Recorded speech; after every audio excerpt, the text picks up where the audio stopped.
Light off করে দিয়েছে তাই এই জায়গা বলুন না পৃথিবীতে একটা আমাদের পশ্চিমবাংলায় মনে হয় একটা ঐতিহ্য থেকে যাবে।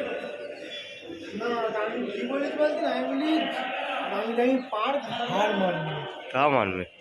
আমি সেইটা বলে দিতে বলছি একটা পার্ক